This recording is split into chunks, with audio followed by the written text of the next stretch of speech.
wabarakatuh. Salam sejahtera bagi kita semua. Salam sehat. Perkenalkan, nama saya Mersiana, pendamping sosial program Keluarga Harapan, Kecamatan Poso Kota Utara, Kabupaten Poso, Provinsi Sulawesi Tengah. Di video saya kali ini, saya akan mensimulasikan mengenai modul 6 sesi 10, pemanfaatan bantuan sosial dalam pemenuhan gizi anak usia dini dan ibu hamil. Yaitu di langkah 2, mengidentifikasi kandungan gizi bahan pangan yang ada di sekitar. Ya, ibu-ibu, seperti yang sudah saya jelaskan tadi, agar makanan yang dimakan oleh ibu hamil dan balita itu memiliki kandungan gizi yang baik, maka ibu-ibu juga harus memahami apa jenis makanan dan fungsinya. Ya, jadi ibu-ibu, saya akan jelaskan dalam tabel 1. Tabel 1 ini mengenai zat gizi pada bahan makanan dan fungsinya. Ya, ibu-ibu, pertama di sini ibu-ibu bisa lihat mengenai makanan pokok. Makanan pokok itu bermacam-macam. Kalau kita di sini, makanan pokok kita itu nasi. Di tempat lain makanan pokoknya itu bisa seperti jagung, ubi atau singkong dan lain-lain. Ya, jadi ibu-ibu, fungsi dari karbohidrat ini yaitu sebagai sumber tenaga yang bisa dipakai untuk berpikir atau kita pakai untuk bekerja. Selanjutnya juga ada lauk pauk. Lauk pauk itu dia adalah protein. Protein itu dibagi menjadi 2. Ada protein hewani, juga ada protein nabati. Nah, fungsi dari protein ini adalah untuk zat membangun sel atau memperbaiki sel-sel yang rusak yang ada dalam tubuh kita. Dan ibu-ibu yang terakhir yaitu ada sayur-sayuran dan buah-buahan. Sayur-sayuran dan buah-buahan ini yaitu sebagai vitamin dan mineral. Fungsi vitamin dan mineral adalah membantu proses kerja tubuh. Nah, jadi ibu-ibu, dari semua yang sudah saya jelaskan tadi, sebaiknya itu kita penuhi dalam makanan kita sehari-hari, yaitu karbohidrat, protein, sayur, dan buah. Ya, ibu-ibu, sekarang saya akan bagi ibu-ibu dalam 3 kelompok ya, menjadi 3 kelompok. Ibu Ani bersama teman yang di sana, kelompok karbohidrat. Ibu Desi bersama teman-teman yang di tengah, kelompok protein. Dan Ibu Ayu yang di ujung, kelompok sayur dan buah. Saya akan beri tugas ibu-ibu. Pertama, ibu-ibu harus mengidentifikasi atau ibu-ibu harus menentukan sumber-sumber pangan atau sumber-sumber makanan apa saja yang baik untuk ibu hamil dan balita. Nanti ibu-ibu tulis semuanya apa saja bahan-bahan makanan yang baik untuk ibu hamil dan ibu balita. Nanti kita lihat makanan-makanan, bahan-bahan makanan itu masuk ke kategori apa. Seperti itu ya ibu-ibu ya.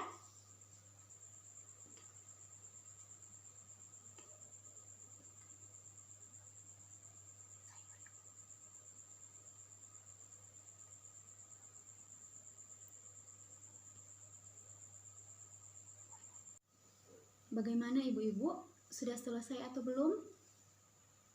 Coba saya lihat hasilnya.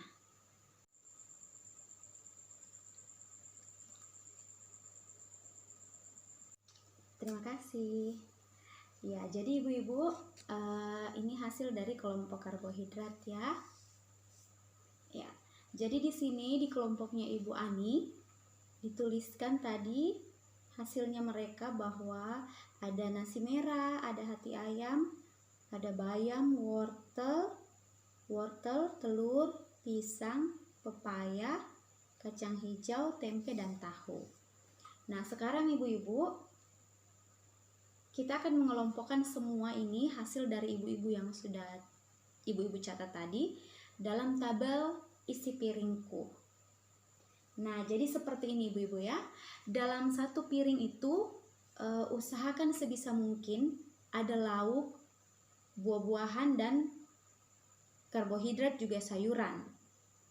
Ya, sekarang kita akan identifikasi dari hasil ini mana yang termasuk karbohidrat, lauk pauk, dan mana yang termasuk sayur dan buah. Oke, dari hasil tadi ibu-ibu, nasi, kalau menurut ibu-ibu nasi itu masuk dalam apa? Apakah dia masuk dalam karbohidrat, protein, sayur dan buah? Apa ibu? Iya betul. Jadi nasi masuk dalam karbohidrat. Jadi karbohidrat itu ibu-ibu seperti yang sudah saya jelaskan sebelumnya bahwa bukan hanya nasi saja. Namun kita di sini karbohidrat kita yang sering kita konsumsi yaitu nasi. Di tempat lain juga ada jagung, karbohidrat juga masuk jagung juga masuk kategori karbohidrat, juga ubi-ubian atau singkong seperti itu ya ibu-ibu. Terus juga ada yang menuliskan hati ayam. Kalau hati ayam dia masuk dalam lauk pauk atau protein. Protein ini tadi sudah saya jelaskan di awal bahwa protein terbagi menjadi dua, yaitu protein hewani dan protein nabati. Kalau hati ayam kira-kira ibu-ibu masuk dalam protein apa? Iya, betul sekali, masuk dalam protein hewani. Nah, kalau tempe dan tahu, dia masuk dalam apa? Iya, betul sekali, dia masuk dalam protein, yaitu protein nabati. Ya, terus juga tadi ada yang menuliskan pisang, pepaya, itu masuk dalam buah-buahan ya, karena dia mengandung vitamin dan mineral. Terus juga ada bayam, wortel, itu masuk dalam sayur mayur. Ada juga yang menuliskan telur. Ya, jadi begini ibu-ibu, telur itu juga sangat bagus untuk ibu hamil dan balita. Hanya saja ibu-ibu tetap harus memperhatikan, terkadang ada ibu hamil dan balita yang alergi terhadap telur. Jadi ibu-ibu ketika kita mempersiapkan makanan untuk keluarga kita, untuk orang-orang yang kita sayangi, tetap kita harus memperhatikan apakah dia alergi terhadap makanan ini atau tidak. Jadi kita perlu berhati-hati untuk mempersiapkan makanan. Seperti itu ya ibu-ibu ya. Ya ibu-ibu, jadi dari semua yang sudah saya sampaikan, ternyata ibu-ibu sudah mulai paham ya.